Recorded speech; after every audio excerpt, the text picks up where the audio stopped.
ಚೋರ್ಲಾ ಘಾಟ್ ಬಳಿ 400 ಕೋಟಿ ದರೋಡೆ ಕೇಸ್ಗೆ ಸಂಬಂಧಪಟ್ಟಂತೆ ಯಾದಗಿರಿಯಲ್ಲಿ ಛಲವಾದಿ ನಾರಾಯಣಸ್ವಾಮಿ ಹೇಳಿಕೆಯನ್ನು ಕೊಟ್ಟಿದ್ದಾರೆ. ಎಲ್ಲಾ ಚುನಾವಣೆಗೂ ಕಾಂಗ್ರೆಸ್ ಕರ್ನಾಟಕದಿಂದಲೇ ಹಣ ಕಳಿಸ್ತಾ ಇದೆ. ತೆಲಂಗಾಣ, ಹಿಮಾಚಲ ಪ್ರದೇಶದಲ್ಲಿ ಕಾಂಗ್ರೆಸ್ಗೆ ಕಾಸಿಲ್ಲ.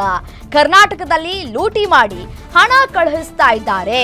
ಬೇರೆ ರಾಜ್ಯದ ಚುನಾವಣೆಗೆ ಕರ್ನಾಟಕದಿಂದ ಹಣ ಕಳುಹಿಸಲಾಗ್ತಾ ಇದೆ. ಮಂತ್ರಿಗಳೇ ಇದರಲ್ಲಿ ಭಾಗಿಯಾಗಿದ್ದಾರೆ ಅಂತ ಹೇಳ್ತಾ ಇದ್ದಾರೆ.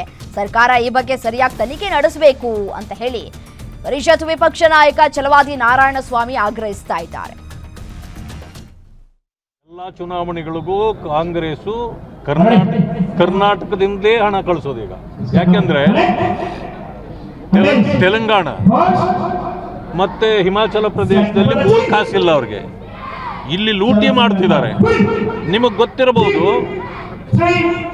ಈ ಶಕ್ತಿ ಯೋಜನೆಯಲ್ಲಿ ಇದರಲ್ಲಿ ಗೃಹಲಕ್ಷ್ಮಿ 5,000 ಕೋಟಿ ನುಂಗಿದ್ದಾರೆ ಅಂತೇಳಿ ಸದನದಲ್ಲಿ ಮಾತುಕತೆ ಕೊಟ್ಟುಬಿಟ್ಟಿದ್ದೀವಿ ಅಂದ್ರು.